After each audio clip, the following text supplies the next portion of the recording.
Everybody? Welcome back to another episode of Two Nicks Chicks. I'm your girl, Lady and the Chef, and we're joined by my co host this morning. Deep Relax 21. What's good, everybody? What's going on, everybody? Welcome back to another episode. Shout out to the chat, shout out to the replay gang, and shout out to the New York Liberty, who clearly couldn't find their rhythm on Friday and sweep the Aces. I just thought it wasn't a good game. The Liberty just were out of sync, out of rhythm. They didn't play New York Liberty style basketball. The defense was horrendous. I thought the lack of um, effort and energy wasn't there. And we always say when you watch the Liberty, you're looking at their energy and effort from the start of the game. It just wasn't there. So I just think that the Liberty, it's unfortunate because I would have loved for them to have swept the Aces and won that game on Friday. But nonetheless, they still are up. The Liberty are up 2-1. This is the semifinals round, so it's the best out of five. However, I feel like the Liberty, who play game four today at 3 p.m., I feel like the Liberty have to play like their backs are against the wall because you don't want it to go to a game five and bring it back to the Barclays and then have to feel this pressure like you did last year in the finals to have to win. So I don't know. Before we even get into all that, what are your takeaways from Friday's game, and what did you see that the Liberty weren't doing? Because there was a lot that they weren't doing. Well, first of all, I didn't die-hard fan. I really didn't believe in my heart of hearts that they were going to sweep them. Um, because they went back to home, and when you watch the post games, because I watch both when they do Sandy and Becky, and just like when Becky is talking, like the wheels are spinning as to what went wrong in game one and two, and she dissect, I guess, the game that they lost to, which was game two. Mm-hmm. So, you could just hear it. And the things she was saying about what they did, what they need to do. So these are the things that she was gonna make corrections on. So I knew game three was I thought the Liberty was gonna get more effort, but I didn't think that it was gonna get blown out like that in such a wide lead. The markets, but overall, just like you, just you know, there was a lot of things that like they didn't do as opposed to things that they should have done. Like it was just like no effort. It was almost like they threw in the towel for the most part, and as long as that clock is still ticking, you because you don't know what can happen. I always say basketball is about runs, the momentum. So like, and if you don't give that effort, they you don't stand a rest chance. Mm-hmm. So and kudos to them. They honed in on like the as much as we think, as a lot of people want to say Stewie is, but they shut down your best player, which was Sabrina, because they feed off of her because of the things that she's able to do and the things that she incorporated in her bag. What she's at the growth, how she's able to, she has the floater, the mid range, the three. She could go downhill and and take them off, up the screen. So when you could shut her down, and that's what they did. Like they knew that okay, this is our task. Everybody else, we know like how Asia's gonna score. We know Sabrina's gonna score. John Crowd, she has to, we always talk about being aggression of being aggressive. So when you could shut down your best player and that everybody feeds off of, then you could check this game is ours. Yeah. So, but that's I'm gonna, we gonna go more into that. But I and their backs are against the wall. It ain't like they played, because in hindsight, like, you got to take this and close this out. You don't want to go back to the Barclays and, like you said, have a game, a repeat from last year, have them celebrating on your home floor. That's not acceptable. So, and I think that the Liberty, Sandy, they figured it out, just like how Becky figured it out for game 2. Sandy did the same thing for game 3, and trust that game plan, they're gonna come out a whole lot different. So I think this outcome's definitely gonna shift in the Liberty favor, because there's some things that they're gonna figure out, that they figured out. Yeah, game three, Brianna Stewart played 33 minutes. She finished with 19 points, 6 rebounds. Leonie Febish played 28 minutes. She had 10 points, 4 rebounds. Jonquel Jones played 25 minutes because she had 3 fouls, so she didn't play a good chunk of the third quarter. She finished with 11.6 rebounds. Not a good game from her. Sabrina Ionescu was taken completely out of her game, played 30 minutes, only finished with 4 points. She didn't score her first basket, I don't believe, until the late third or early in some point in the fourth quarter. She finished with 4 points, Excuse 5 rebounds, 5 assists. But Laney Hamilton played 23 minutes, finished with 7 points, 3 rebounds. Courtney Vandersloot played 20 minutes. She had 9 points, 5 assists. And then Niara Sabali played 10 minutes, had 8 points, 2 rebounds. The thing is, the first half of that game, the game was very close the entire first and second quarter. It was like the battle of, I make a basket, you make a basket. So it was a lot of trading baskets and not a lot of defense played. But I noticed early on from the rip in the first quarter, the Liberty weren't guarding the perimeter. So you had Jackie Young shooting threes, Kelsey Plum shooting threes, Asia shooting a couple of threes, and then you had Alicia Clark shooting threes. Then Tiffany Hayes started to get involved at some point in the game. So the Liberty also didn't capitalize. There was a few people that they were able to get with 3 fouls, but the Liberty didn't capitalize on that and get them in more foul trouble. Tiffany Hayes, Alicia Clark, you didn't do a good job. Jackie Young should have had more fouls because the Liberty weren't really driving. So the Liberty were down at halftime by 6. Okay, cool. The third quarter was awful. They had no answer for the Aces. The Liberty only scored 6 points in the third quarter. The Aces had 21. Yeah. I'm I don't even understand how that happened. And then somehow in the fourth quarter, Liberty were able to score 26, which is what they scored in the second quarter, because the Liberty were down by 20 something points. And every time they was able to bring the lead down to 17, 18, Becky Hammond was calling a timeout because she didn't want the Liberty to get within reach within that game, because she knows that they are a team that can do that. Hmm. However, the lack of defense wasn't there. And I've talked about this several times with Jonquel Jones, and this happens to Leonie Febish too a lot. Teams are going to expose you to try to get you in foul trouble because they want you to go to the bench so they could capitalize. Jonquel sometimes allows that to mess with her mental state. So she's complaining to the ref. She's frustrated. She's looking at the ref like, where's the foul?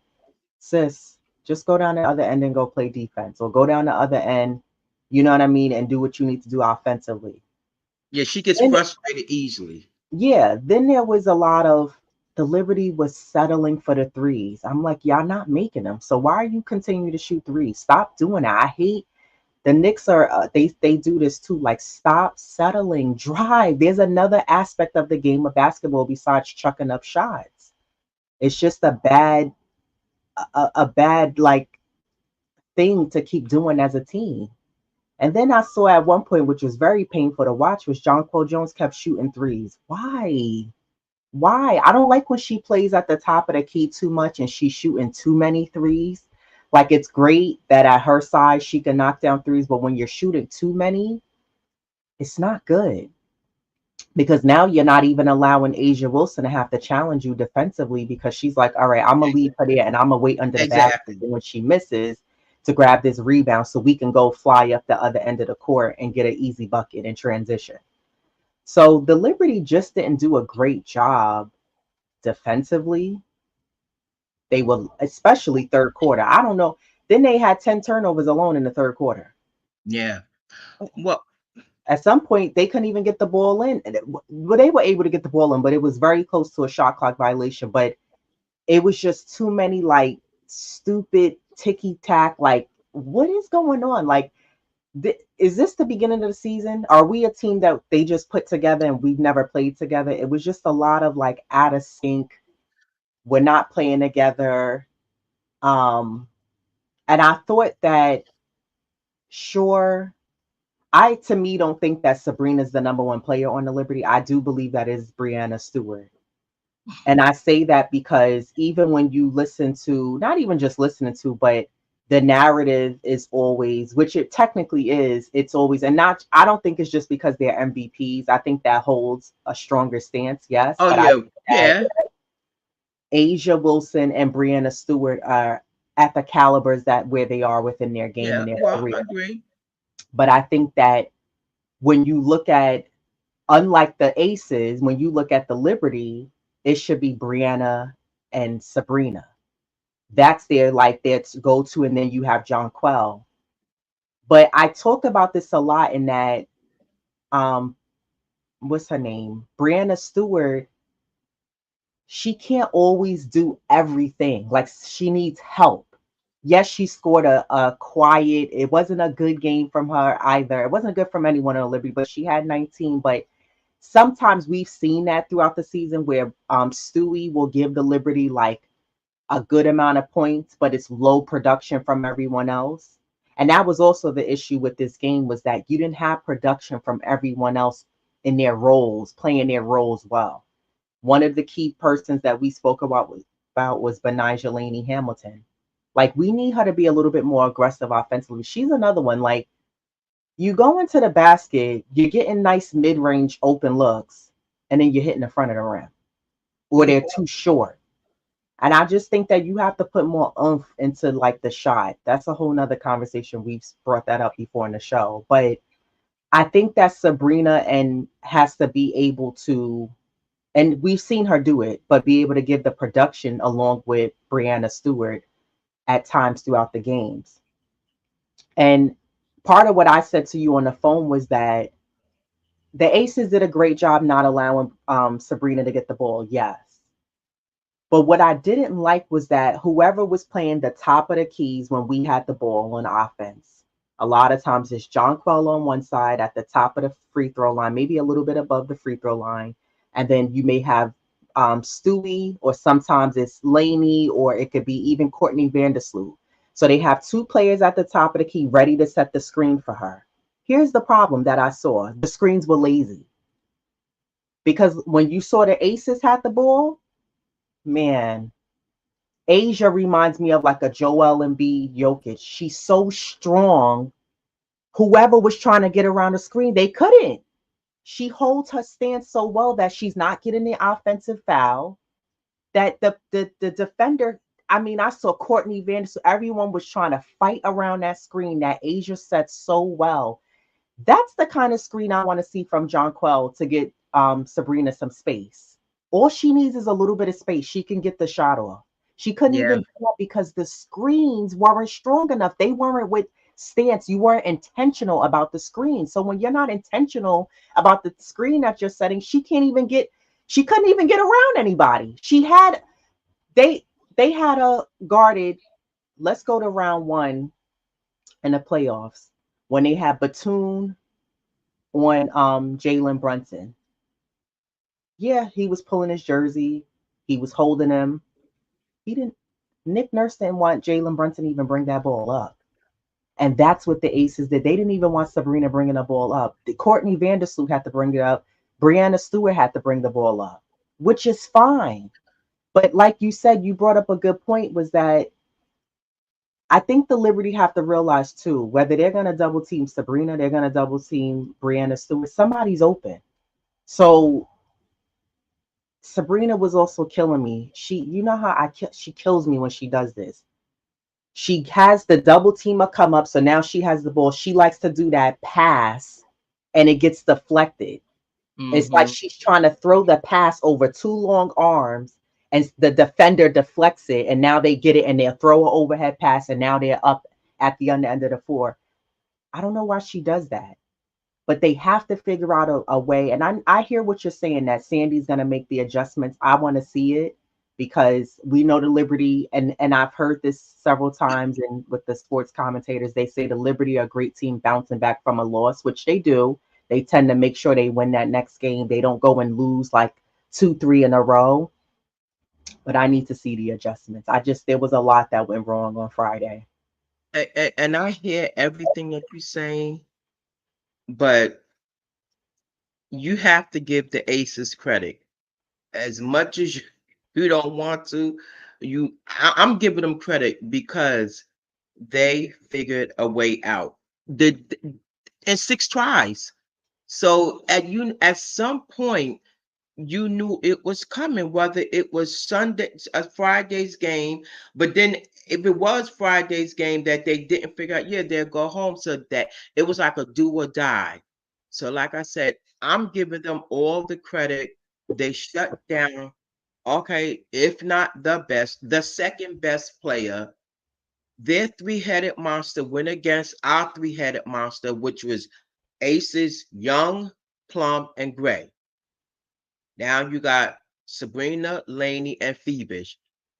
Jackie Young scored more points than them combined. She had 24 points as opposed to our three-headed monsters combined, they had 21.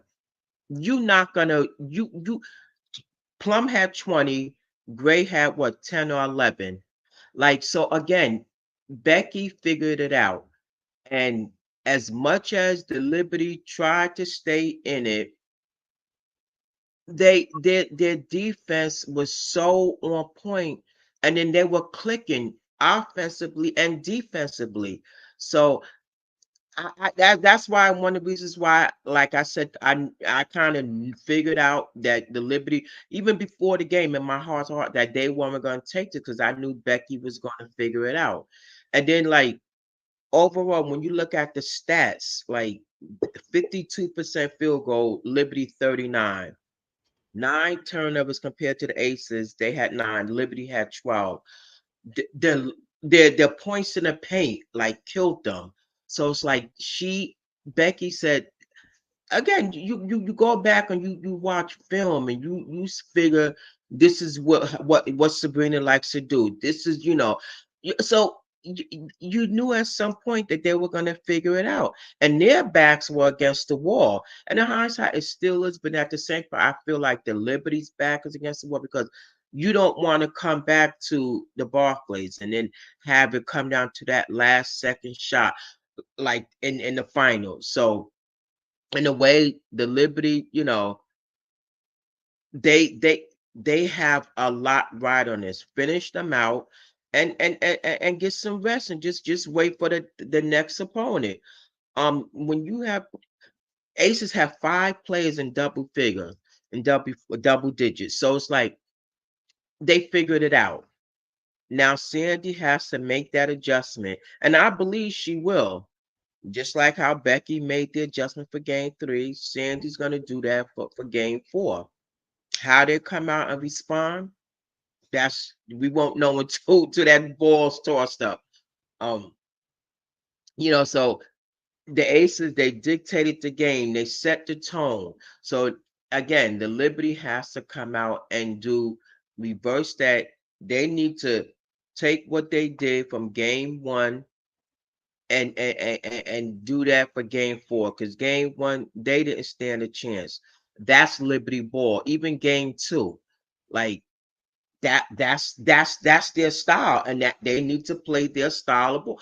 Don't let they're home. Their crowd is loud. So is they know, and they said we're used to playing in large, not hostile, but just large crowds because the Barclays. So that's yeah, that plays a factor in it. But they're the better team. Yeah, the Aces are two-time champions, but the Liberty, they beat them 6 times. They took the Aces 6 tries. So hopefully that'll fuel them, and we'll see come jump at 3 o'clock when that ball is gets tossed up in the air.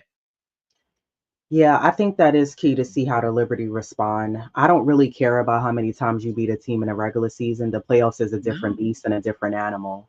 I think that with the Liberty, they can't lose their identity. And the Liberty have this problem where when games matter, last year in the finals, this year in the Commissioner's Cup, Friday's game, the games that matter, they choke.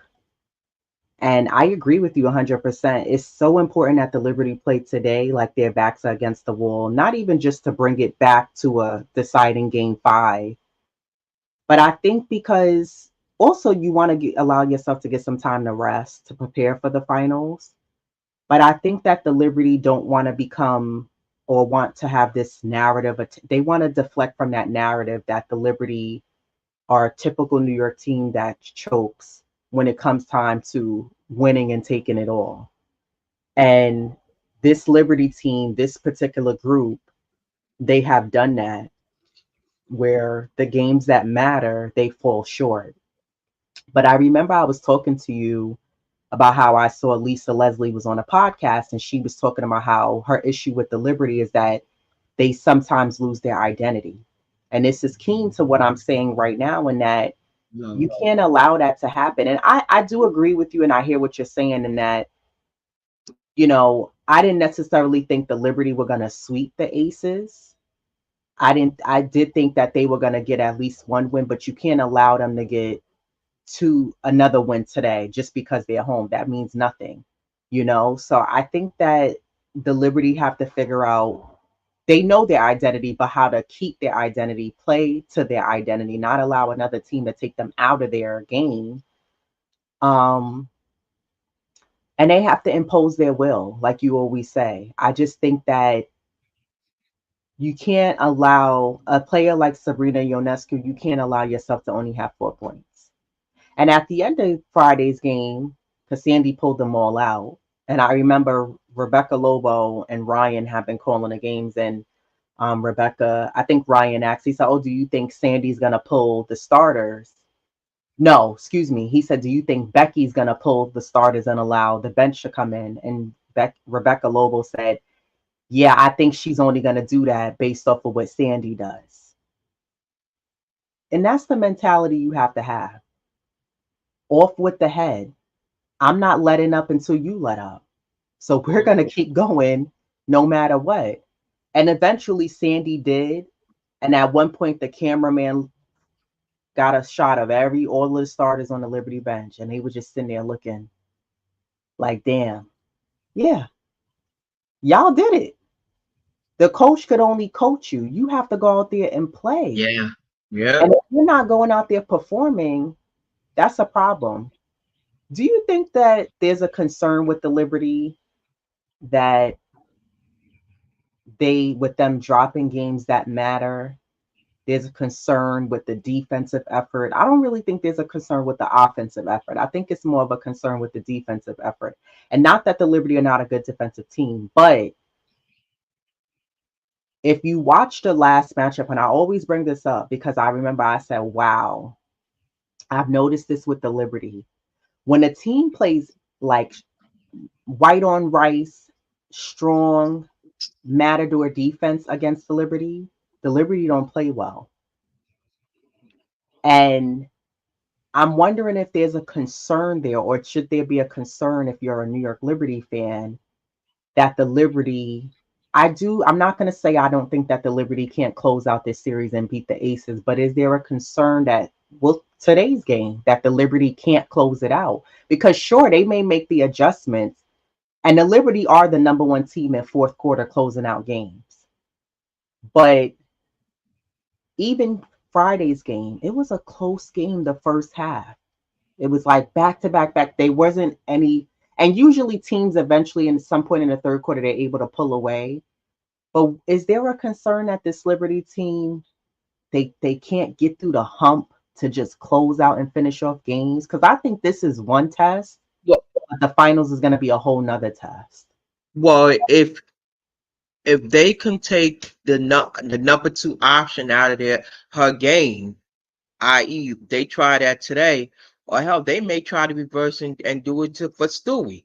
Like they did it for Brian for Saab game 3. So now they may try to reverse that and do that for Stewie today. So again, it's how they respond. If they don't come out with that intensity, and you know defense has to be 40 minutes. You can't pick and choose when you're going to play defense, Mhm. and when you want to get stops, and when you want to crawl out, because if that lead becomes too large, it becomes the task becomes daunting, and it's like a more of an uphill battle you have to climb.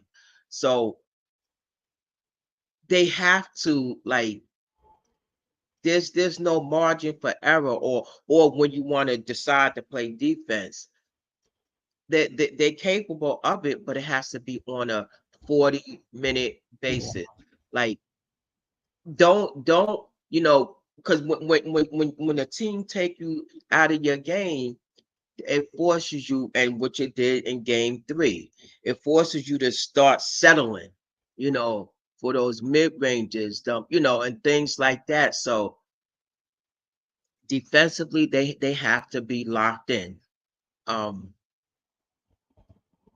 I'm And yeah, stop look, and then they got to stop looking for the foul. And I heard Courtney Vandersloot say in the post game, they asked her about her technical foul, which she doesn't get, and she said, she said, well, it was I did get pushed, which she did, but she said, I have to play tougher. That's all that means. And I'm like, yeah, because you got to realize like the whistle's going to be more in Vegas' favor. And honestly, I didn't even think minus maybe two, maybe three calls, but like two calls. I didn't really feel like the whistle was predominantly in favor of Vegas mainly. Like I thought it was a fairly ref game. Like I didn't think it was like two. There was a couple of like where I was like, come on, Tiff Hayes loves to act. She loves flying off of someone's body and she goes rolling like a tumbleweed into the first or second row. Like I hate when she does that, but I just thought that for the most part, the Liberty had it up for grabs, and you can't look for the refs to be like, "Yo, that was a foul," or "This happened. I got knocked in my head." Like it's gonna happen. You have to play on and play through it. But I do think it's how you respond, and I think also the Liberty have to realize like you don't become the number one team throughout the entire league, yeah. the entire WNBA to like lose out now. You also can't go to the finals last year and then this year you drop the ball and finish in the semis. That can't happen. You have to redeem yourself because this is just one part of the hard part of the test. You have the other half of it, which is going to be in the finals. And whether it's Connecticut or it's Minnesota, because that series can go either way, it's going to be a challenge either way. So and we'll see how that goes today when Minnesota and Connecticut play. But I think with the Liberty, they have to put their foot down. You have to go back to, like you said, game 1, how they played in game 1 and game 2. And Jonquel has to be involved more. I don't want to see her catching the ball at the top of the key. I need her catching the ball down low. Are there any player who you feel like, or players who you feel like you need to see solid production that's going to make the difference for today's game? Yeah, there's two. Laney and Phoebish. Yeah, Like, 7 points for Laney's just not not going enough. to cut it. No way can you score 7 points, and that's just not gonna Yeah, cut it.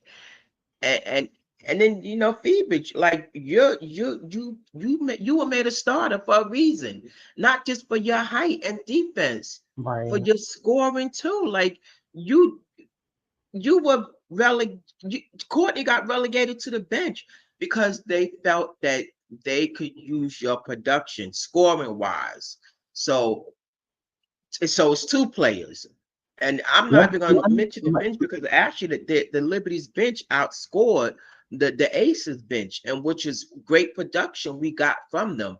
But if you don't get that from your starters, your role players, you know, what good is that? Because apparently it was for nothing. Like Brunson said, you could score 60, but if you don't win, it means what nothing. good is that 60? Your bench could score X, Y, and Z, but if your starters and are not giving you that production, then what good is the bench's production? Because they did their job. So it's up to the starters to take it home. So But do you you think know, for Phoebish, because this is something that I wonder. Yeah, Friday's game, I noticed with Phoebish, she wasn't getting the ball, catching it, and shooting it. She was getting the ball, and not because she was trying to be fancy, she was having to take a dribble or two. hmm Partially because the way the defense was playing and the way they were coming at her to fight to try to um, be a distraction from her shooting the three. But do you think with Phoebish, in my opinion, I don't think Phoebish should dribble the ball. Phoebish is more, um, her shot is more certain. When she's catching it, she's shooting it. When she catches it and has to dribble, somehow that dribble, it doesn't help. I don't want to say because she can't make it. I just don't think she should be catching it and dribbling it. She's a lot more successful making her shots when she catches and she shoots the ball right away.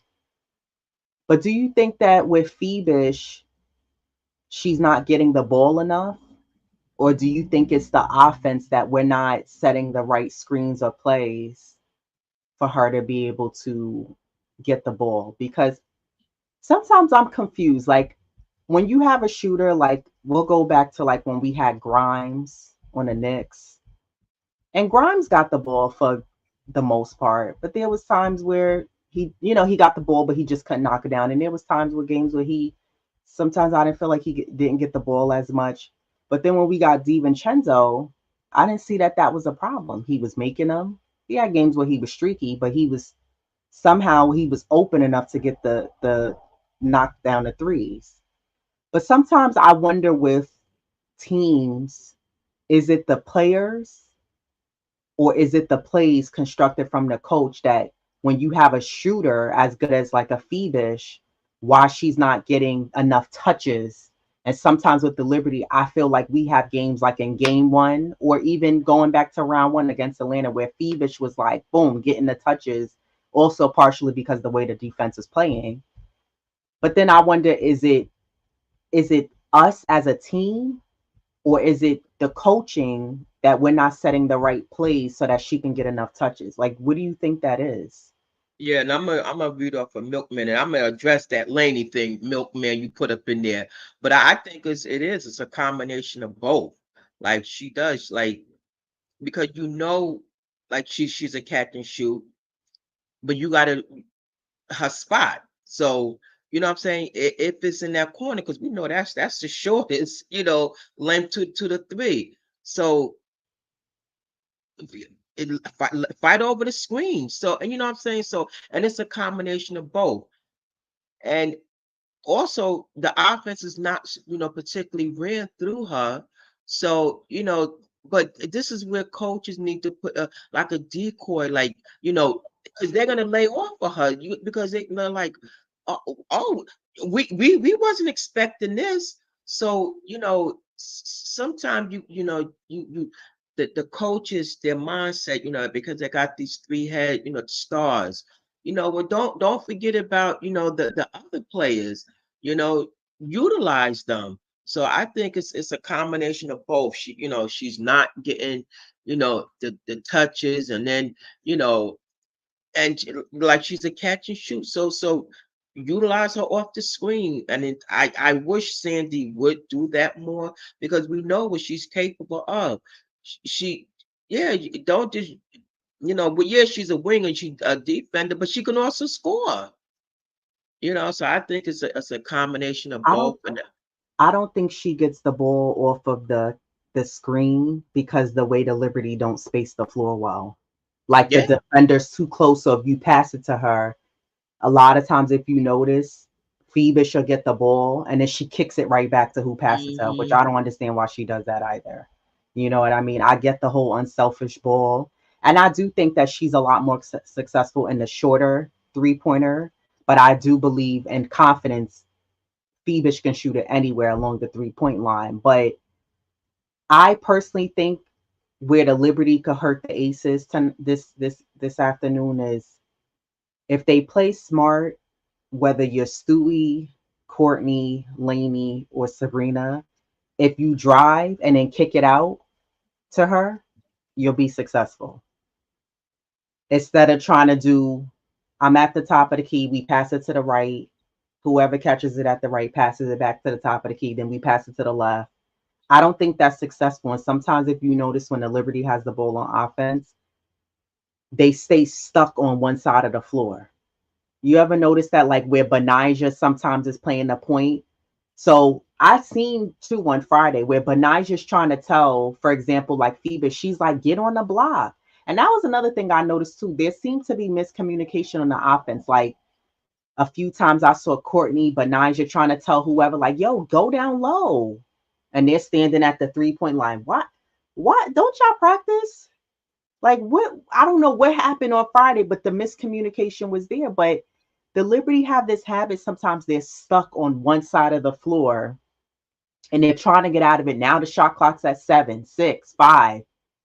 And then somebody has to chuck up an awful shot. And I don't like when they do that. But I think if whoever has the ball, if you're able to drive to the basket and kick it out, and if whoever you kick it out to, maybe they could throw the ball another pass and throw it to Phoebish, then you'll be successful. But that at the top of the key stuff, it's just not working in their favor. I just want to pull some up. Milkman said, "Y'all give Lainey a break now. She's hurt. She is, but anytime when you're 3 for 12, you're not taking quality shots. Like, how hurt are you? That means you're just chucking them up and hoping on a wing and a prayer. So she has to take better quality shots for her to be successful and to score more than 7 points. When you look at her stat, she was like two for eight from the for 2 pointers, and then she was like 1 for 4 from the 3 pointer. So she had that for 3 for 12. That's not quality shots. You're Mhm. just chucking them up. So yeah, she's hurt, but she has to take better. Her shot selection has to be better. So it's not some. I get it. She's hurt, and when she's playing that solid D, she's able to. I've seen when she had Jackie locked, Gray. So Mhm. the defense is there. It's just the offense is what she's missing right now. So I agree. Yeah, she's hurt, but take better quality shots. Yeah, Lainey was settling, and a lot of those shots, I agree 100%. She was just chucking them up. They Yeah, weren't intentional. And then here's the thing with Lainey too. Sometimes Lainey's also left open, and she's not able to knock down the three. Like some nights she's on and they're going down, and other nights she could be streaky, yeah. with her shooting. And it sucks when that happens because I'm like, damn, we needed that shot, we needed that basket. But I agree. I think that Lainey, Phoebish, I even think Courtney Vandersloot has to step it up because everybody has to become a decoy, an X factor, so that way if Saab or Stewie is not on or they're getting double team and triple team, then now the defense has to pay attention to everyone else because you're making moves. You can't keep trying to feed the ball to Sabrina and Stewie every Yeah. time. And also, I think John Cole needs to be more involved. Like, I don't. This is one of the things that really bugs me with the coaching is that if you watch at the Liberty's offense, John Cole's always at the top of the key. Why are you at the top of the key? Yeah. And this is why Asia is so successful. She has so much under her belt. Like she's at the top of the key. She's down low. Like this is what John Crow has to do. Like you can't. You're 6'6", sis. You shouldn't be at the top of your 3 point. You're not the best 3 point shooter, like your percentage wise. So use that big frame like to your advantage. Like she has to definitely incorporate a little bit more, for offensively to be successful. And she You know? has to stop bringing the ball down when she catches it. I don't know why Oh yeah, Jonquel grabs the ball, she bends down, or she brings the ball to her stomach, her waistline, and then now you give the defense time to double team you. And then now she's trying not to travel. And then she kills me. Oh my gosh. When she takes the ball and throws that stupid one handed pass to the shortest point of the 3 point line, because she'll see whoever in her peripheral that's standing there. Why are you throwing that stupid pass? First of all, that 99% of the time gets deflected or stolen. And then, two, why are you bringing the ball down? Why? Like, I need Jonquel to really put a body on Asia defensively, and I need her to be prepared to grab the rebounds when we need her to and go tip for tat. I need her to jump off of her feet because Jonquel does not like to jump. I need her to jump and attempt to grab the ball, not reach because you're tall. Jump. That's why Brianna Stewart is a lot more successful because she jumps. She yeah. doesn't rely on her wingspan, which a lot of times goes at her advantage. If you notice with and I saw someone do this, uh one of the Aussie girls on Minnesota. She was guarding, I don't know who it was on Connecticut, and she literally it's the same thing Brianna Stewart. She just had her hands up, and she kept that one hand, and she just blocked the ball. Whoever was coming, she couldn't even do it. And I said that's how Brianna Stewart does that so well, where she can't get the foul because she's reading the movement of where you're trying to put the ball up, and she's keeping both hands up, but she's able to grab that ball so you can't even put it up. Somehow Jonquel has to figure out how to be more physical, which she's capable of, but she has to be more of a bully and a beast because her real only competition is really Asia Wilson. They Yeah. don't have Kia Stokes, Jackie Young, the rest of them are too short. But I don't want to see Kelsey Plum coming in. First of all, she's another one. Like you the Liberty somehow we allow her to just drive to the basket and do what she wants to do. Phoebish says her specialty is defense. I don't like the way she's guarding her. She's guarding her with her body and not moving her feet. So what Plum does is she goes around and Phoebe's just playing on her hip instead of cutting off the driving lane. So she's able to just get to the basket or willingly the way she wants to. And I'm like, your specialty is defense? Because it doesn't Mhm. look like it the way Kelsey Plum is just getting to the basket. So the Liberty have to figure that out. And Sabrina, here's the thing with her, because I saw her try to do it twice on Friday. You're not gonna go just willingly drive to the basket, and Asia Wilson is not gonna. She's gonna just stand there and watch you. Asia Wilson blocked her like twice going to the basket, and I'm like, sometimes that happens with Sabrina where she'll drive and she thinks she has the lane, and the defender just smacks the ball, blocks the ball. So she has to figure out how to like stop and pop, which she's capable of doing. Or if you're gonna drive, you have to kick it out. Let the defense crowd in the paint in the center, and then you can kick it out, and whoever is out there, you can shoot the three. So I just, you know, I think there was another possession too where I thought it was a good shot, but I didn't like it. The possession wise, Sabrina came down and chucked up a three, and I was like, that I didn't like that. You just wasted a possession. You brought the ball down and you chucked up a three, like we up by 15, and you could just do that. Like that's dumb. Why are you doing that? So I think like these are a lot of things that they have to adjust and change.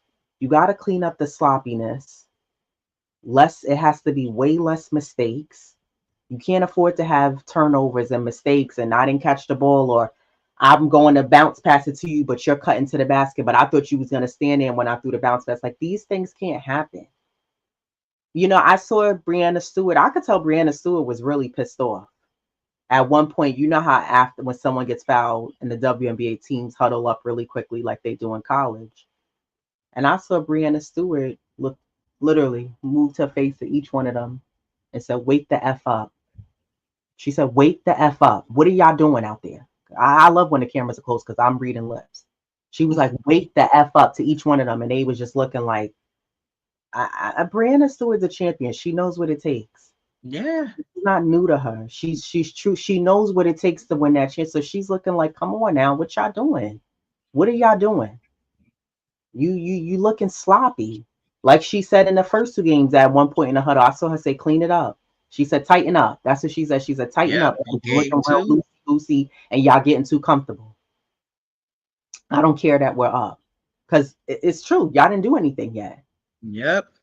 So the Liberty, it's imperative that they play today like their backs are against the wall. You need to play today like it's a game 5. You need to play like you don't want to get embarrassed by the Aces again. You need to play like I'm still triggered from last year in the finals, from when they beat us on our home floor and won that championship. You need to play like you're better than this, like you want it more. Play with confidence. I don't care. I don't think they're phased by the home crowd. Honestly, I think Barclays is louder than Vegas. Oh yeah, for Vegas, sure. they're sounding like a college crowd when they do the 2 shots. They be like 2 shots. It's very college, if you ask me. We're in a professional league here. I'm not sure why they do that there. And they also copy a lot of the music that we play at Barclays. I don't know if you noticed that. There's about 2 songs I heard. I said, we do that in Brooklyn. Why are they copying the same music that we play in our games? But that's neither here or there. And you know why I want them to beat them too? Because a lot of those celebrities, Floyd Mayweather, E40 and his wife, But all these celebrities sitting there with confidence because this is their team. I just end it. Just end it. End it. Send Vegas home and end it. Don't give them any opportunity to feel like we can win this series and go on to the finals against the Liberty because you don't want Vegas to get confidence to think, see, they choke up on games that matter. And right now, Vegas is in that mindset where all we got to do is get one more. I just need the Liberty to come out A1, keep their foots on Vegas next, don't let up. I need production from role players, not just star players. Bench players, I need production from you too. That means if you're KT or KB, you got to come out there and do something for us. It may not be we need a 3 from you. It may be on the defensive end. Get a deflection, get a steal from us. Come out there and give us a spark. Make something happen. But I also need the Liberty to be locked in and cohesive on every possession. Every ball rebound matters. Every possession matters. Like you have to come out there and be intentional about what you're going to do out there and make everything count for the entire 40 minutes. And I even saw Sandy's face at one point, like top of the fourth, and Sandy just had that look like these heifers is out here playing around. They out here playing like she putting the hair behind her ear and she just like, what are y'all doing? And she said it in the post game con. She said we just didn't play well. Very sloppy, very loosey goosey. So Liberty got to tighten up. And I think how the Liberty will be successful, Jonquel Jones, we need easy buckets from you. Layups. If you don't make it, I'd rather you get fouled than get to the free throw line. We need you to get easy down underneath the basket layups. Um, Brianna Stewart, easy baskets from you. Mid-range shots. I don't want to see a lot of threes from her either. She shot too many threes for me. Your threes haven't been on your favor this season. The 3-point shots have not been well for Brianna Stewart this season. I want to see easy buckets from her. And I want to see Sabrina driving and kicking the ball out, not settling. I'd rather you. She was successful. What was that game too when she had like 8 assists because you're passing the ball? Yeah. Brianna Stewart too, you can do that. But Nigel Laney, here's the thing with Laney, like she's streaky, but even sometimes when she shoots the mid range, it's not it's it's not enough strength behind the shot. I don't know if she's tired. I don't know because she's working so hard on the defensive end, but I need easy baskets from her as well. Lainey, if you ask me, she should be driving.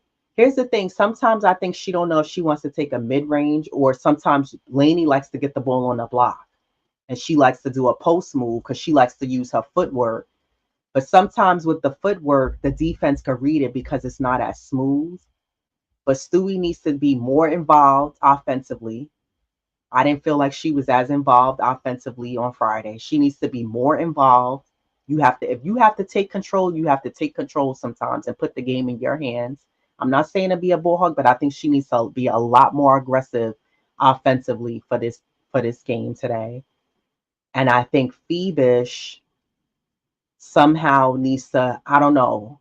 I don't want to see her just camping out at the shortest end of the 3 point line. So maybe if she has to rotate up a little bit to be at the angle to catch the ball to get the three, great. But I need her to be a little bit more involved offensively and be aggressive and look for her shot, not so quickly to pass. And old lady Sloot, I need her to be a lot more aggressive.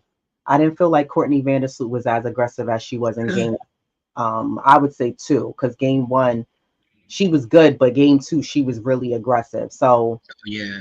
I just need to see a lot more. And then if you Kayla Thornton, your Kennedy Burke, and you come in the game, if you're not Niara Sabali, Sabali, I felt like she just the defense just what I don't know. It's you know what I feel like with her. I feel like she's a little intimidated when she plays against Asia Wilson, but when she plays against Megan Augustusson, she's more comfortable. So when Jonquel Jones was in foul trouble and Niara had to come in, like I feel like Asia's like easy money, easy basket for me when I gotta play against her, against anybody, but especially against Niara because the defensive effort is not there. Like I didn't feel like she challenged Asia on getting rebounds. It was just like I don't know. I mean, and the thing is too, I think offensively you should utilize Niara to try to get you some easy buckets because somehow she finds herself camping right under the basket.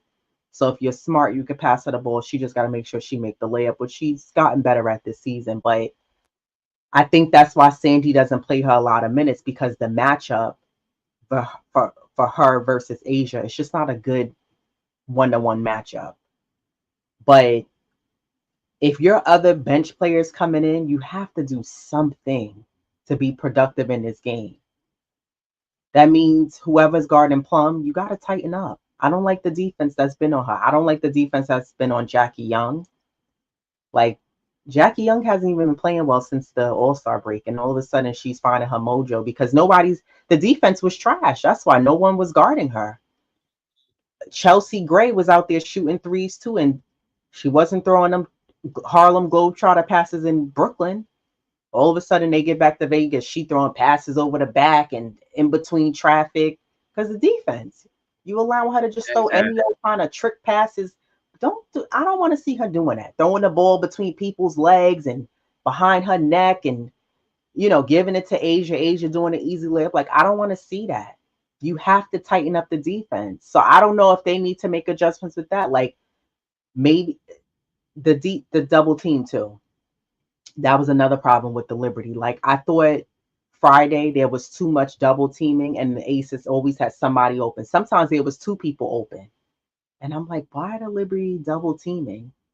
Sure, I know you brought up a point that worked in the first game where sometimes we kind of did the double team and then we were able to get off and then recover. But if you can't recover, then don't double team. I think Jonquel needs to hold her own. You have to challenge Asia Wilson. You have to make her work to get the ball. Sometimes front facing defense works as well, which is still tough because Asia's so tall. If they want to throw it over you, she's going to catch it and she's going to get the easy layup. I get it. But you have to work on the defensive end. And sometimes I notice Kennedy Burke ends up on her. You can't watch Asia and do this to look like you're attempting to play defense. That's not defense. She's, Yeah, she's agree. she kind of puts the hand out. No, you got to put a body on her. You know what kind of defense I want to see on Asia? Remember in round one when no one could hold Embiid, and finally OG said, "Let me do it." Finally, OG figured out how to do it. Figure it out. Figure out how to stop Asia. If you put in Sid Colson and Kirsten Bell in, that's a problem. That means you're not playing well. Those players should not be coming in the game. So figure out you're not going to stop her from scoring completely. And actually, Asia this series hasn't had blowout games like she did in the regular season. So it hasn't been where she's scoring 35 and, 40 points. No. She's been getting 19, 20, 21. But you got to figure out a way where she loves those sweet point mid-range shots like alongside the free throw line. That's her money shot right there. You can't say, "Well, I'll live with that." She can make that. You can't live with that. You Exactly. got to Yeah. keep her. And I'm just seeing too much of like lazy, I'm not going to get there in time, so I'm not going to try to challenge it. Instead, I'm going to turn my back to box her out so I can get the that's not going to work. You got to every defensive challenge counts. And whether you get caught and you switch Kennedy Burke, you got to put a hand up. You got to put a body on Asia. You can't just say, "Well, I put my hand out and I did this to go in front of her shot." That's not enough. You're too First of all, you're too far away from her. So to Asia, that's nothing. They work on that when players are working on their shots and they're in the gym, the trainers have those sticks that they put up in front of them. They put those things, those cushion boards in front of Like them. this to distract them. Yeah. Oh, exactly. So you doing that, I mean, yes, sometimes you may do this in front of a shooter, but that they practice that. So I want to see a better defensive effort overall on everyone on the Aces, but I want to see especially a better coverage on Asia Wilson, which I thought John Quell did a good job in game 1 and 2 defending her. But you have to carry that over in tonight's game. And John Quell has to get involved offensively. Stewie has to get involved. Sabrina has to get involved. Laney has to get involved. Phoebish has to get involved. And if your bench players coming off the bench for the Liberty, you have to get involved. It can't be a um a mediocre game. It can't be an okay game. Well, we tried and we'll just go and take it in game. You can't do that. You have to win today's game. So we'll see what kind of energy they come out with. I'll be looking for that. And even still, I don't even want to get comfortable till the game's over. Like a 20-point lead means nothing. The game is about running, like you always say. No, I definitely believe that they're gonna make those needed adjustments. You know, like I said, the Aces were home. Becky figured it out. They played the trap game on Sabrina. Did a lot of blitzing with her. They limited her shots. They forced her, into these turnovers. So these are the things that Sandy is gonna have figured out. How they come out and respond, we won't know until that jump ball, and then and just be prepared that that game that they did for three, now they want to try to, like I said, take Stewie out of her game. So but they have to be prepared. You know, the Liberty, they got again, they have to play smart basketball, and don't let them limit you. They got to box out, run out in transition. There's a lot of things that they have to do, and they've done in the past. So this is nothing new for them. Um, you know, and I believe that Sandy will come out and just collectively as a team, like they know, what they're capable of, and the it's the better team, or like they. So I believe that these adjustments will be made. And I this is their game for the taking. They could match up with them and just as or better, if you ask me. You Yeah. know, but people, they have to, like you said, there's a lot of things that they have to do, and they have to be more aggressive. They have to set the tone, not playing to the Aces, letting them just chuck up shots at will. And again, it starts with your defense. Mm-hmm. If you could shut them down defensively, because they didn't play any on Friday. So now they have to take it up a notch because you don't want that mantra. Oh, they don't play no D. No, that's not what Right. No, that's not what we do. We do we do play D.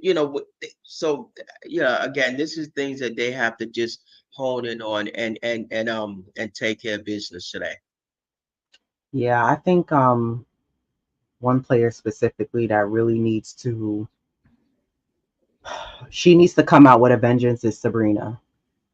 Like Yeah, you should take Friday's game personally, and I don't think she should beat herself over it because we know what she could do, but I think she needs to prove that like I'm not gonna allow a team 2 games in a row to to prevent me just. from scoring and doing what I need Hmm. to do to help my team get over the hump and get the win. So yeah, she definitely has to figure that out. But we'll see. The Liberty play at 3. I'm assuming the Connecticut Minnesota game come on at 5:30 probably. Yeah, yeah, they do. So yeah, I'll be following that game as well. But I'll be looking out for what energy and momentum the Liberty come out with at 3 and to see what they do. I'm really praying that they win and end this series off. I think that it's important to get revenge on their floor like they did to us last year. And to also prove that you can beat the 2-time champs. It's very much capable. You beat this team several times over the last few years, and yeah, Vegas hasn't even been able to beat. This is their first one in a while against the Liberty, so minus the final. So we'll see what happens. I mean, I'm definitely going to be paying attention to see what they do, and hopefully the Liberty don't have me stressed out. I hope so. Salute to the chat, Walter Blackman, for joining us as always. Milkman23, Kareem Grant. Salute to you all for joining in, as well as those who are watching that's not in the chat. And salute to the replay gang as well. Checking us out every Sunday at 11, and then we're back on Thursdays at 7. So we cover all things New York Liberty, as well as the New York Knicks. The Knicks preseason starts today. Isn't their first game today for the Knicks? Yeah, yeah, yeah, So who are they playing again? Washington? yeah. That's a Yeah, they're Washington. playing Washington. I believe so. So that's gonna be a goodie. I think that comes on at 6. I'm just throwing a lot of numbers No, and stuff. actually, they play Charlotte Oh, at Charlotte. 5. Okay. So Yeah. that's perfect. The Liberty ends and we can watch the Knicks. Okay. Ooh. So that's good timing right there. So yeah, we'll be watching. I'm curious to see how the Knicks look. So I'm gonna definitely be looking out for. We didn't make a lot of changes, minus getting rid of Randall and Devo, Traded. trading rather. But otherwise than that, we didn't make a whole lot of changes. I don't think so. So I mean, well, we don't have Isaiah Hartenstein, and then we don't have Mitchell DiVincenzo. Robinson. So we did make some I said changes. that. I said Randall DiVincenzo. I said we don't have Isaiah Hartenstein. We don't have Mitchell Robinson for the first couple of months. So I'm very interested to see how the Knicks look tonight. I know it's preseason. I also know it's against Charlotte. I don't like to sleep on teams that are not winning teams because that means nothing. But I'm curious to see how this Knicks team looks. You got Karl Anthony Towns on the team now. You got Mikal Bridges on the team now. I'm looking at see how OG Anunoby looks as well now. So I'm really curious to see how this Knicks team looks. Again, I know it's still, um, it's just preseason, it's early, but this is what you're looking for to see how these guys gel and come together in preseason. So that's my take. I don't know about for you if there's, any things that you're looking out for in preseason as well for the Knicks. No, for sure. Well, and then I want to see if the rookies, if they get some, burn, just see how they play. But otherwise than that, yeah, I'm with you. Just see how they gel, how they, come together, and how they play. So yeah, I'm definitely looking forward to today's game. Basketball Yeah. all day. Football's going to have to get put tossed to the side. Right. Yeah, it's definitely a basketball day. Milkman, the game is at 5. It's not 4, unless it's 4 in your time. But it comes on at 5. Yeah. Against Charlotte. So Nick's first preseason game, that's gonna be a fun one to watch. I know Jalen Brunson's ready. He still has his Villanova guys. You still got Josh Hart and you still have Mikal Bridges there. So I just want to see how the offense looks. I want to see how the defense looks. I want to see how this next team looks with Cat on the team. And yeah, like, are we going to have that same offensive presence like we did with Isaiah Hartenstein as far as the passes? I think one of the things you brought up too was that you don't want to see Cat's you don't want to see Cat's um, play get limited to not shooting the three, um, because I think that's going to be beneficial for the Knicks to be able to see him shoot the three, because we couldn't get that with Isaiah Hartenstein or Mitchell Robinson. So yeah, I'm just looking forward to see like how this Knicks team looks with a few minor changes. Now look, I say a major minor kind of change to this Knicks team. So yeah, preseason games, they're not really against any, I guess, well, yeah, the Timberwolves game is going to be interesting. That's a pretty good team. But you play in Washington, Charlotte, and Minnesota, and the Hornets. So yeah, Oh yeah, Milkman said he's in Texas. Yeah, yeah, so he's an hour before us. Yeah, the same here. Kareem says, yeah. I'm curious on how Sims improved. Yep, me too. We'll see if Sims if he makes that leap. This is yeah, what year? What year is this? I mean, one too many, one too many. two. Yeah, I don't know. I feel like if Sims improves, great. If he can show us something else off the bench, great. Because Right. then Yeah. you don't have to worry about running Mitchell Robinson to the ground. But yeah, we'll see. We'll see what he does. Jay Boogie, when you ready. Salute, salute, Salute. Jay Boogie. Hello, family. Hello, family. Hello, family. How are y'all on this first Sunday of the month? This first Sunday of the preseason about to go down today. This first Sunday of the Liberty about to finally eliminate and get rid of this Vegas team. Vegas ain't nothing unless you're going to the Spears. You know what I'm saying? Shout out to Mr. James Dolan for that, man. Blessings, health, happiness, to my family. Shout out to anybody, everybody that's watching and viewing this marvelous show. I was looking for your email. I promise you, for the last 3-4 days, I'm like, what letter is it up? And I'm using L. I'm using D. I'm using everything. I'm like, man, I can't find her email because I got so many email. And then when I was watching the show, I was like, that's it right there. It's the two. It's the two. So I sent something to your email. Okay. It should have already had gotten to you, but I couldn't find your email. But it's so good to see y'all. Hope everybody's in the greatest form of health. Um, Blessing, health, happiness to everybody. And y'all know anything that anybody that you know of that's going through anything, we don't pray that they go through it. We pray that they all get to it. Um, how y'all doing? I hear y'all talking Good. about the Liberty, you know what I'm saying? Whether the broom, that's out of here. I don't care about the broom, the dustpan, none of that. Just get rid of these women. Get them up out of here. I don't want to Yep. see a three-peat, especially, with them eliminating us. I don't want to see none of that. I think the team is really in a great situation. They played hard and worked hard all season round, all the way around the board.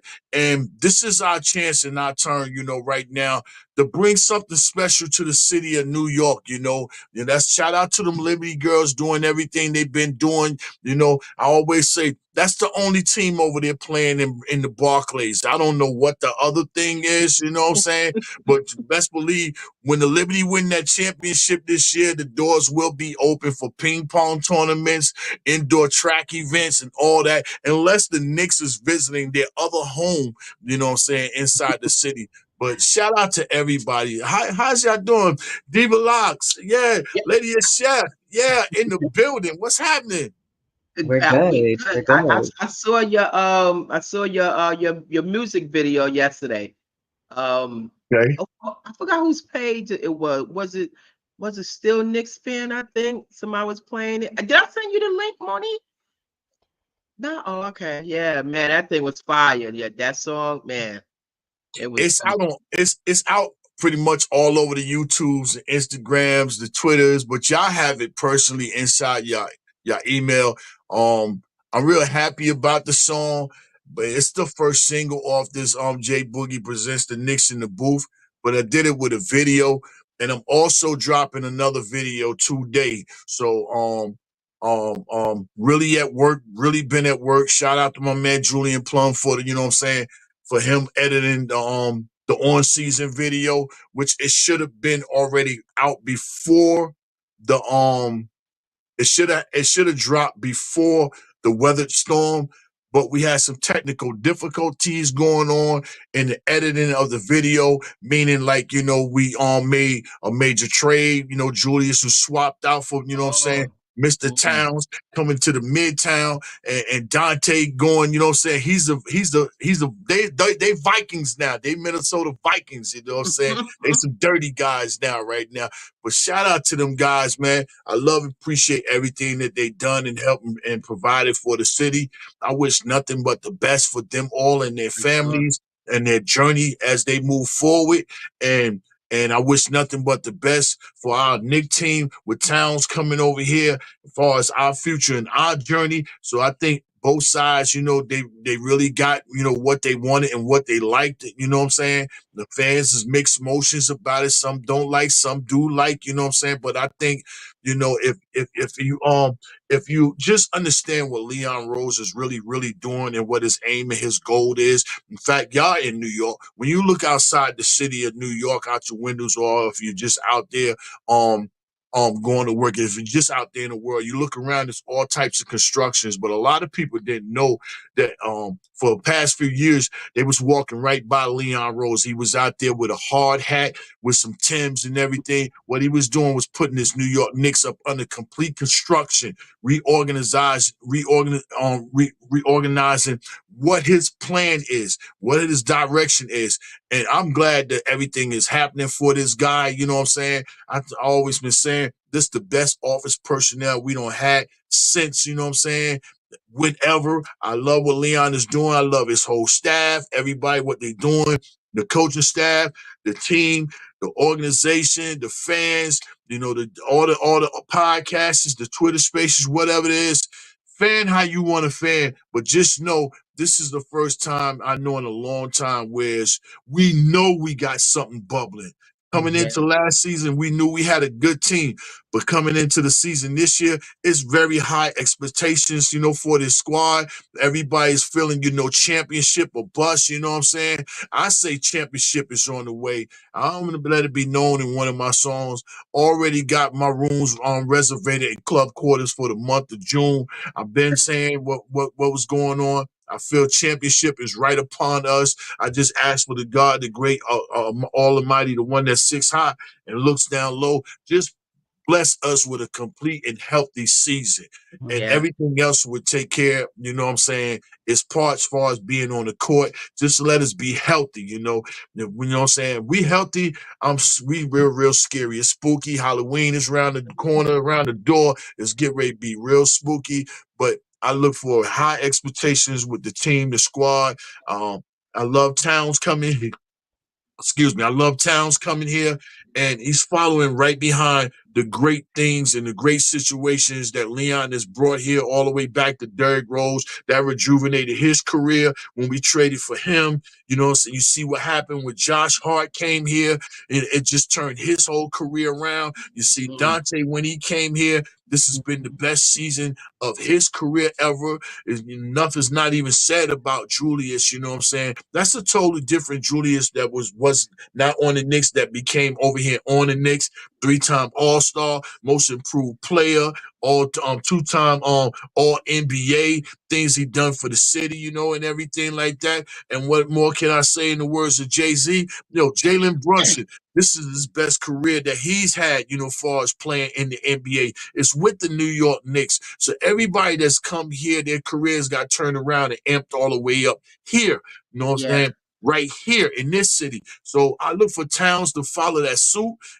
He's going to be rejuvenated, come here. And I believe, once the game tip off and everything, he realized, yeah, I'm really in this orange and blue. I'm really here to make a difference. And I'm really getting ready to turn up to another level, whereas I had never been before. You know what I'm saying? We got a 7-1 center. A lot of people say he changed, we swapped Julius really. And no, he took Hartenstein's spot. So look at where Hartenstein was at, what he was doing. Now you got a legitimate certified all-star playing in that position that's way, way better than Hartenstein. So I'm happy.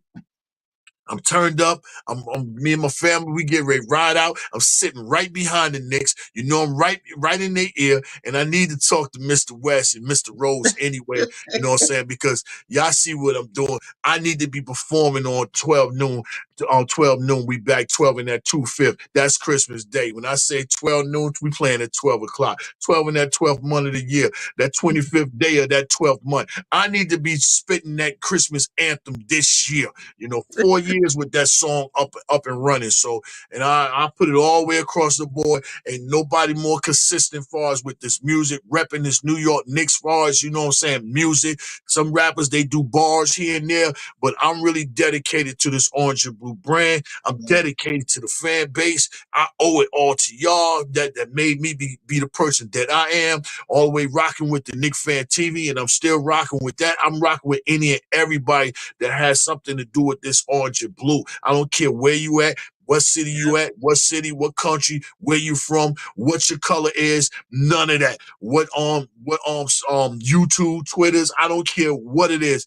It's that orange and blue thing this time of the year right now, and I can't wait till 5 o'clock. Shout out to anybody in New York, the Liberty, the Rangers, the Islanders, the Jets, the Giants, anybody. But the other team don't have an NY, so they can go to the NJ back over there. You know what I'm saying? So this is a New York City thing right here, man. I needed to come see y'all. How y'all doing, man? Sorry for running my mouth, man, but I love and miss y'all. No, we it's so good to always have you. And we always tell other content creators they're always welcome to come join us. So whenever you ask for the link, there's no hesitation. So we love having you on here. And I Right. think it's a point that you bring up, because I always say to Diva that Leon Rose came in like Mr. Clark and leaned on me, and he made changes that Yes, were yes, needed. He yes. was like, "We're not doing what Enemies you used approaching, to do." enemies approaching. Right. He came in and said, "We're not doing what you used to do. This is a new day, a new age, and we're doing it my way." And I Yes. think that's what the Knicks front office need. The organization needed. They needed structure.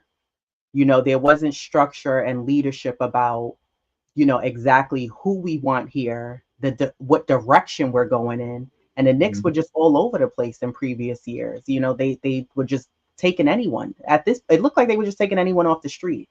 I Right. sent Overlocks a video maybe like 2, 3 weeks ago. Someone made a compilation of like the players that we had, and she was like, "Wow, these are guys that I haven't seen in a while, but like they were all bust." We just Hmm. had anyone on this team with no direction. I remember watching games and the Knicks fans used to be booing the Knicks because that's how trash they were. And I was Yes. like, Yes. only in New York can this happen. But like you said, with all the changes that have been made, and I think Dolan letting go of some of the control and allowing Rose to do his thing, that's a huge difference. Hmm. We had other guys. We had Isaiah and we had Phil, but it didn't work under them. And Leon comes in and he just makes these changes that are needed. Hmm. You bring in Tibbs, who Tibbs is known as not necessarily having championship teams, but any team he's coached, he's made them better and reach playoffs and Right. beyond. And I think that that's so true what you said about highlighting all the Knicks players that we've had and their careers have elevated. Hmm. That's why also Hartenstein was able to get the bag because he flourished so much last season. DiVincenzo, he was what, number 2, I think, in number 1 for the Knicks as far as made 3-pointers, but Right. number 2 Set right all-time behind record. that. Yeah. Right. So when you come here, you come to the Knicks, it's almost like going to a private school or charter school. You get this like flourish elevation in your career. So when you go anywhere else, they're like, yeah, we'll absolutely welcome you here because we see what you've done in New York Knicks organization. Hmm. And the Knicks players have done just that, a lot of them here. So I do agree with you that I also think that this Knicks team has pressure on them. And then Hmm. I think that And I say that because I think with the Knicks, Queen, shout out to Queen, she always says it takes time for championship teams to win a championship. And I Yes. 100% agree with that. And I think with this Knicks team, they've been doing a great job trending towards that, and that Mhm. each year they've been getting better and better. But I think the pressure comes not just from the front office, not just for the team, also coming from the New York Knicks fans. I think that this Knicks team have to figure out how to get past the second round. Mhm. They're more than capable of doing it, but I think that's what we're looking for, in that you got to get past the next hump and get to the next level and get to the finals, the Eastern Conference finals, and prove that you can get there, because they're always so close, but they come up a little short. And I think that this team now, and I agree with you that Towns has definitely replaced Isaiah Hartenstein, and will give you a lot of fans, like you said, don't like it. I like the trade of him being here. I Mhm. think that this Knicks organization took a risk, and sometimes you have to take risks. You can't always play it safe. And I think when you have Exactly. the agenda of, we're really trying to bring a championship here, we're trying to get to the next level. The goal is to get better each game and each season. This Knicks team is trending towards that. So having Towns here, you got a guy that can stretch the floor, create space, and shoot the three, rebound, pass the ball. He can give you a little bit of everything under his repertoire that he has. And I think the burning question that we had was, can the Knicks find a solid center, because we knew Mitchell Robinson was still, injured from his ankle surgery that he had. So even if Mitch was healthy, I don't think going in relying just on him and somewhat of Sims, which shout out to Kareem Grant. He said he wants to see what Sims is going to be able to bring this season. And I agree, a lot of us are looking, especially Diva, because she's brought up how his tenure with the Knicks has been quite long now. I think that I think overall we're just looking to see the journey of where this Knicks team is going to go. I want to ask both of you, is it too early to give your predictions of the next season as far as win-loss column, or do you want to see postseason and then go into that? Um, for me, I mean, I would say it's too early because but I do expect them to win more games than they did last season, considering you know what what was the changes that were made. Um, How but many wins? I'm gonna go. I'm gonna go 56, somewhere between there. I'm definitely hoping it could be more, but definitely in the high 50s. Yeah, same. I got them between 55, maybe 58, 60 max. Between that 55 and 60 wins. That's what I'm looking for. J Boogie. That sounds about right. I'm somewhere. I think I'm a little bit higher. I'm somewhere between 55 and 61, but that's all depending on health. Now, If we're healthy, then we can finish out this season and possibly be the number one seed in the East. But it's going to start out like the New York streets, the Belt Parkway, real bumpy, a lot of potholes and everything. Chemistry is not going to work right off top. They're going to have to learn how to gel. And that's something that I'm going to be really looking for and paying attention to today, seeing how they talk, seeing how they communicate, learning one another and everything, because, we got really basically it's a new starting five. And four of them all been traded for. Ain't but one signed player in our starting five. And or the rest of the four, they all trades. So bringing them all together, they're gonna have to find a way to gel and rock with one another, learn and understand one another's, weaknesses, the strengths, and be there for one another. And at the same time, as they're being there for one another's weakness, also let them know and remind them that's what you got to tighten up on. You know what I'm saying? I believe this gonna be our most um conversational team on the floor than we ever had. Being able to conversate at all moments during timeouts, during free throws. That make sure we're talking, we're communicating, we're understanding what one another's supposed to be doing, where they need to be at. You know what I'm saying? Just communication and everything. And I just look, somewhere apart, somewhere around December, I look for all that really start to be really kind of like starting to show that they're understanding one another but I love where we at. I love the positioning. I love the team and what they can be and everything. And Tom is going to make it work. I love the additions to the team. I love the Maurice Cheeks. I love I love PE Patrick Ewing over here. Yeah. That's going to be a plus with him working with Towns. Yeah, big fella. I know you like to shoot. So did I. I love to shoot, but you got to be a little bit more in the paint. Unlike I was at time when I got older, I started sliding away from the paint. So you need to make sure that you're reading the defense and taking advantage of all situations. So I just love where we at, as far as, the team, who's around, it's just the culture, the feeling is good.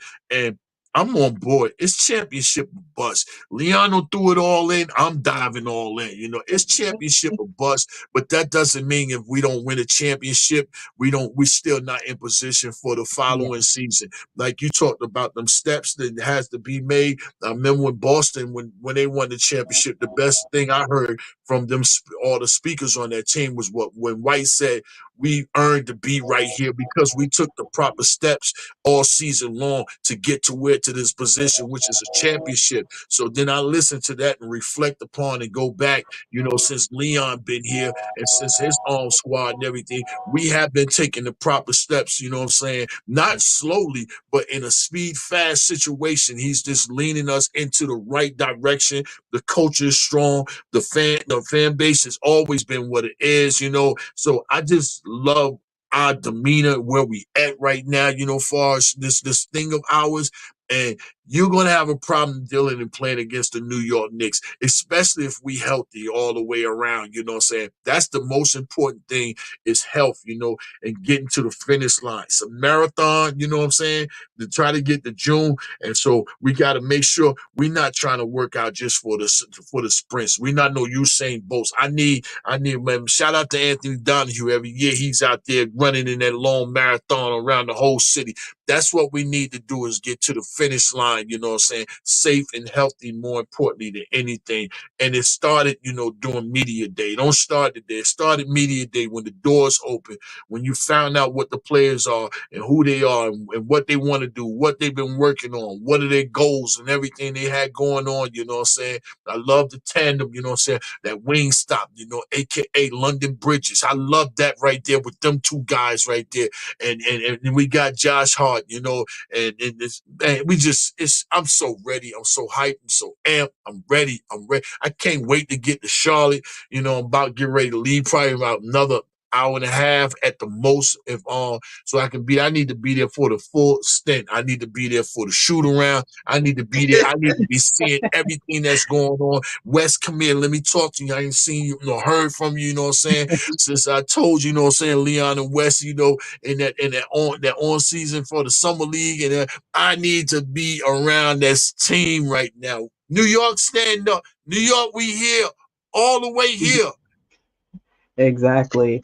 Is there any concern though with you that with last season, a big part of I believe why the Knicks were so successful was because we had a tall center guy getting to the paint and kicking the ball out, and Isaiah Hartenstein and his passing ability. Do you think we lose that going into the season, or are we going to be okay with the fluidity that this Knicks team had and the ball movement and the passing? Because the Knicks did that very well last season, where we unselfishly played, we made the extra pass, we were able to move the ball to create spacing to allow one guy to be open, sometimes two, and somehow that worked for us. And a big part of that was because Isaiah Hartenstein was able to have eyes behind his head, the peripheral, the right timing on the pass, whether it was a chest pass, a bounce pass, throwing a ball, a Kevin Love football pass down the other end of the court.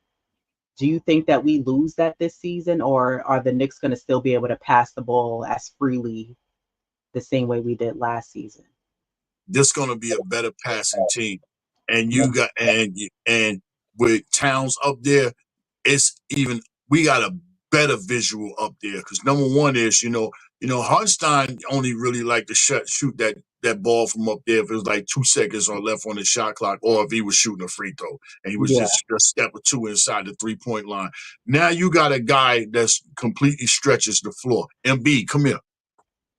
Hey, Hmm. hey, Porzingis, come here. The other guy in Indiana, to turn away, come here, come out here. Now you got direct slashers and cutters that can get to the basket, and OG. OG driving to the basket. There's not nobody stopping that dude right there. Now you got Bridges, and now you got Josh. If they decide to keep that as the starting five, and then Brunson's gonna receive more catch and shooting than he's done in a while. I love where we at. Shout out to Hardenstein. I'm happy for you and your family, and you did the right thing. You know what I'm saying? You're going to get that money. You know what I'm saying? I know he had a lot of love for the city, but we only gave him a 2 year, so we didn't give him that Right. 3 years, so we wasn't able to cover that. You know what I'm saying? That money. You know what I'm saying? I'm not going to miss Hardenstein. With the replacement of Towns. But if I could have had Hardenstein next to Towns, oh Lord. But somewhere before the trade deadline, Leon is going to make one more move, another move, and he's going to really make this thing sting right here. But right now, the team we got, we need to, let this team come together and let it gel and still take notes and figure out what's the next move. Actually, honestly, shout out to my man Ari that be on Twitter Spaces. I would really actually prefer to have what is this name? He comes off the bench. On the Guy Knicks. the guy from the Bronx, for the Knicks. Yeah, Precious. Achiuwa? I would, Yeah. yes, I would prefer, me honestly, listening to what Ari was saying, to have him starting at the power forward. So that way Towns won't have to be doing so much dirty, dirty work. He can do that dirty, dirty work, especially on the defensive end, a scrapper, and let Josh lead that bench, him and Deuce, and everybody else that's going to come off that bench, and let him be the leader of that situation. That's what, I would like to see, being that Ari, spoke upon that. But, whatever the Knicks do, I'm fans of it, and I'm going to be rooting and appreciating everything that New York logo does from here on out this season. But what you saying, that is there a concern? I know Diva has spoke about this. Is there a concern if you have Precious Achua? This is a two-part question. If you have Precious Achua playing or coming in, and this is something that we thought about when before Randall got traded, was is there a concern with the height that the Knicks may be lacking if Karl Anthony Towns go to the bench, Mitch isn't back yet, and you have Precious in, you have Josh Hart playing, who's an excellent rebounder, and you have um, what's his name, Deuce, who's a scrappy ball player, can scrap with guys as well. Is there a concern with the height that would be missing to get us those rebounds, those boards that we need? Or do you just say, well, rock out with them? And then I think also, is there a concern with too many minutes being played throughout the regular season and that guys are too gassed and winded when we get to the playoffs?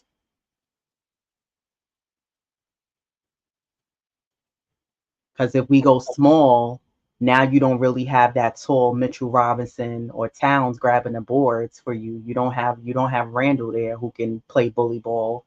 So is there a concern level there? And then also, when you have guys just throughout the regular season, is there an do you think playing guys too many minutes, because Tibbs sometimes does that, that can hurt us when we come to playoff time and guys are banged up from playing 30, 35 plus minutes a night? How does that balance out for this next team? But before the Julius trade, they was already saying that they was going to go small ball, due to the fact with Right. Mitch, amongst his injury. And now that we don't brought Towns over here, we got a lot taller than what they thought, and what they thought their intentions was going to be. I don't care about small ball coming off the bench, but right in that starting five right now, I think we're right there, where we need to be, especially with a 7-1. What we got? 6'8", power forward, what, 6'6", 6'7", small forward, and what, 6'4", 6'5", shooting guard, and then Brunson. But if you swap Josh out and you put Precious in there, that's one of the tallest lineups in the East, if not maybe the tallest one. Um, next to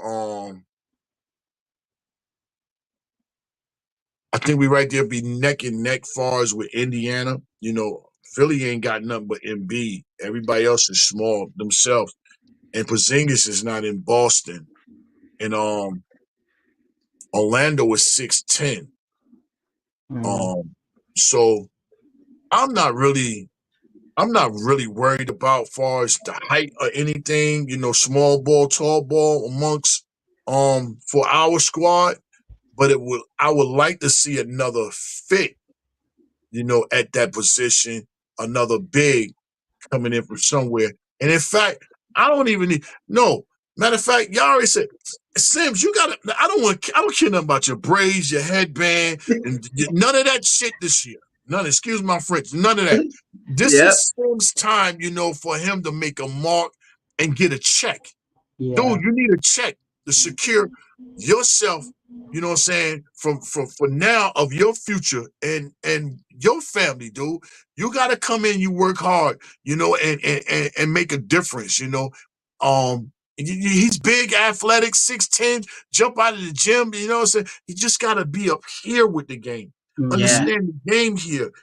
You can't just think that because you're athletic, you know what I'm saying? That's going to always get you over. You got to understand the game of basketball and allow that to overcome your athleticism.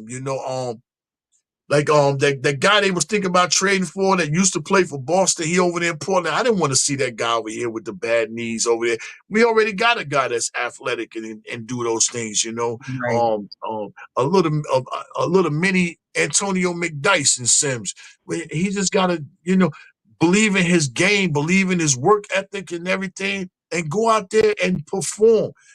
So he's going to get his opportunity. Trust and believe he's going to get his numbers going to get called early, early this season, and that there can. I hope it gives him the confidence that know that okay, I'm here and I'm being called on. I don't need you to be in your mode where you don't know if you're gonna play or you want to play. Talk with Deuce. Deuce didn't know when he was playing, but when he got in that game, he was always ready and prepared, Mm, ready to go. So get with somebody that know and understand where you're at that can help you come along so you can be prepared to go. But I'm not worried about height or anything right now. I believe, we got a scrappy team and a hustle team and a team that wants it. And we'll get ready to find out real, real soon. yeah, yeah. I agree with that. I think what you said about Sims is very accurate and very true. Mm-hmm. I think with Sims too, the issue I had with him last season was he was going out on the floor and he was just playing with emotions. But I think it was the lack of confidence. I know Diva Locks brought this up a lot. It was the lack of confidence and it's the mental state of understanding where you need to be in a game. And I think it's so important as a player when you're on the bench. I think this is one of the things that Deuce did so well was that he watched a game and he analyzed and looked at where can I fit myself and implement myself defensively and offensively, and where can I be an asset to this team to be better when my name gets called. And even when Deuce was only getting 2 to 3 minutes sometimes in a game, 4 minutes a game, he stayed ready, but he knew, in the beginning there was times where he wasn't in his right spots or positionings. He was coming out there chucking up a quick shot, but he still was analyzing the game to see where can I go. And whereas I think with Sims, who's more than capable to be very physical, the guy is very strong. He gets in the gym, he's athletic, but I think he was just going out there previous seasons and just playing with the motions. Okay, I'll grab a rebound. I leave my feet too quick. I fall for a lot of hesitations. And I jump up, I create a quick foul. But I think Sims has to figure out a way of how can I be a value and an asset when I come out here, even if it's a small role. but I'm adding something out there when I go out on the floor and I'm playing. So I agree. I think this season is his time to prove that he's worthy to be a New York Knick. And if not, then I think the Knicks need to move on from him if he's not going to step up to the plate this season. I wish I was in his ear because when the season ended, I'd have told him respectfully, let that man have his space and his time because he's just won a championship.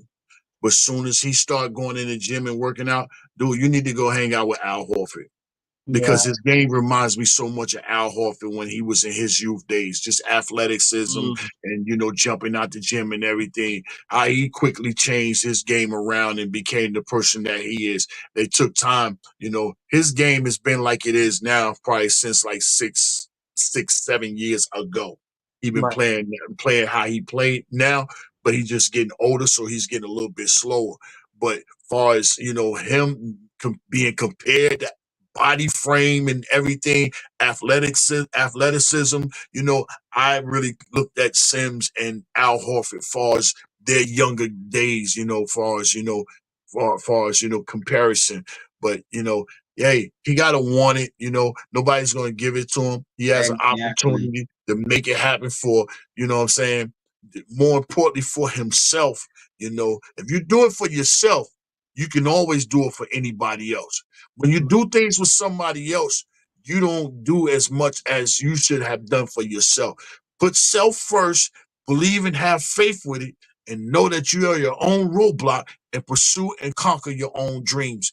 And that's all you got to do. You're already in the league. Now the next step is staying in the league. What can I do to stay in the league? What can I Mm. do to make my career lengthly? What can I do to make sure that my family is secure and leave something for generations of my name coming behind me? He just got to believe and he wanted, and more importantly, man, that's everybody on this New York Knicks team. That's everybody in life. Believe it. Believe in yourself and have faith in what your dreams are and go accomplish them. I'm getting ready to travel out as my time is getting short, start getting ready and start. I got about a 2-hour drive.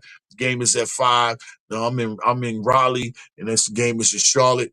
And I just wanted to make sure I came up here and rock with y'all and trust when I say I haven't forgot. So when I email it to you now, I know it's that 2. When I email what you asked me about, you know what I'm saying? Just know that Jay Boogie was thinking about Miss Diva Lot and the lady chef. Shout out to everybody that's watching. Don't just be in the chat and not hit the like button. Share and subscribe to the channel and let's big this channel up because these ladies right here, they're a dynamic duo, the only dynamic female duo we have up under this orange and blue. And we need to make sure we playing our parts and making sure we get them there where they supposed to be at. Not saying that they're not there now, but we need to get them further along because they already got their rookie season up under their belt. Now they are completely on the roster. So everybody, let's do what we got to do and get these ladies where they belong. Jay Boogie, always a pleasure having you here. No I hope doubt. you have an amazing time at the game. We'll be watching from home and cheering the Knicks on right after the New York Yes. Liberty.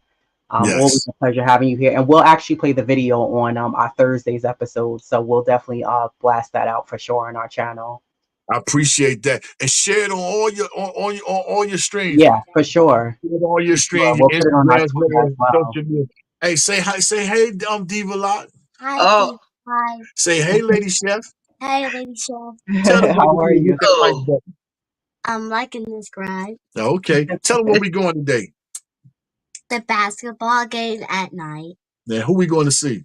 The Knicks. There That's we go. right. Let me see. Right. Right. Represent. Yeah, yeah. Hey, help. Oh, she got. Hey, it's time to go. Time to go. I'm in father mode always. I always tell people, yo, all the time. all the time. There's no such thing as you babysitting your own. Got it. Exactly. Everybody, I don't care if you're a male or female, you never babysit your own. You always watch your own. Those are yours. These are our kids, So yeah, Yeah. God bless y'all. She giving me Safe stuff. travels. Yeah. And God bless represent you the all. Knicks proudly, Jay Boogie. No doubt, no doubt, no doubt. Salute, 3 capital S's, y'all. All right, Jay Take Boogie. care. Thank All you. right. Thank you. Always love when we have Jay Boogie on the show for his Yeah, insights. We'll play his track. He must have sent me the email today because I didn't see it. So I'll check my email and we'll play it on Thursday. So I'll have to set it up and we'll play it live, the video. So yeah, I saw where I didn't hear it, but I saw where Ron had played it yesterday. So we'll play that live. But yeah, go check out the Liberty game. They're playing at 3, and then right after you get to watch the next preseason. At 5, they'll be playing Charlotte. Jay Boogie already got tickets to the game, so that should be on his fun. way. And yeah, shout out to the chat again. Immortal Cuts, Joe Curry for joining us, Kareem Grant, Jay Boogie, Milkman 23, and King Ribby RM for joining us, and Walter Blackman. And those of you who are also not in the chat watching this live, shout out to you. Shout out to the replay gang. We'll see everybody on Thursday. And until next time, everybody have a great start to their week. And anything else from you before we get out of here? Let's go Liberty.